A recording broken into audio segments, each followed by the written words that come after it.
From 1985, Clue, the movie. It's not just a game anymore. So instead of getting tongue-tied and going in depth with this movie, I'm just going to give general overall thoughts. It's got that real 80s classic feel and that dark humor, the whodunit of whodunits, based on the board game from the Parker brothers. This is the first time that they did a movie adaptation of, Paramount did a movie adaptation of one of the board games. I don't know if there was one previously, but anyway, on to the movie. It's got that, I like how it's set in New England and not just England, rather just in 1954, up in the greater northeast of the U.S. with the Victorian Gothic mansion. I heard they did all the exterior shots, which were amazing, with the gargoyles on top and everything. That was a mansion in Pasadena, California. And they filmed most of the interior on studio location for Paramount in California. Tim Curry, same year that he did Legend, same year that he played the devil in the Ridley Scott movie Legend. And give it up to him for his long monologue for the ending. And he's so much more clever than all the other characters that are invited, even though he's the servient butler.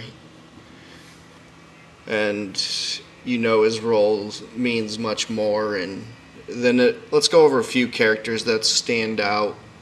I'm not going to go over everyone, but Christopher Lloyd as Professor Plum.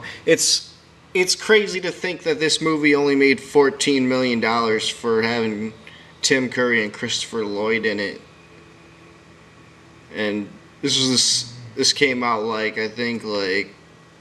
well, let's say Back to the Future came out in 1985. I don't know if it came out earlier in the year. It probably was a summer blockbuster. And this came out in December 1985. He plays Professor Plum. His pipe always got to me when I was younger. I used to love it. He basically plays a pervert psychologist, if I'm not mistaken. And then I just found out today, by doing some research, that Carrie Fisher, who played Princess Leia, she was originally going to be cast as Miss Scarlet, but instead they hired the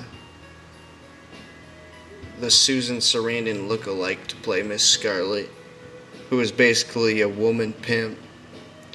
And I heard Mrs. Peacock, the woman who plays Mrs. Peacock, she just died recently in July 2013, unfortunately. And I know Mrs. White already died in 1999 of cancer, which is sad to hear. So let's get on to the plot. Basically, the whole plot is that they all get invited there, unbeknownst to them, that their blackmailer is the one who invited them. And this blackmailer uses all the people close to them to get his information, to be his accomplices, and basically blackmails everyone. It's an awesome script by John Landis and Jonathan Lynn, who collaborated on it. Jonathan Landis collaborated on a bunch of huge 80s movies in his prime. And you gotta think, this is coming off of like the Twilight Zone too, you know? After he basically killed Vic Morrow, or was responsible for the death of Vic Morrow, which he was later cleared later in the 80s. But yeah, only $14 million at the box office. Wow. Still give it a B+ overall. And that's pretty much all my thoughts on it. I don't want to get too in-depth. Everyone knows this movie, and there's no point in telling spoilers, but love the set designs, and they used a lot of authentic props from different collectors for the interior to make it feel authentic, which is awesome. And the library and the study and the pool yard, just amazing interiors. So give it up for that. That's all I have to really say. This is JBM from Mr. Creepshow 9. I'm out. Thanks for watching.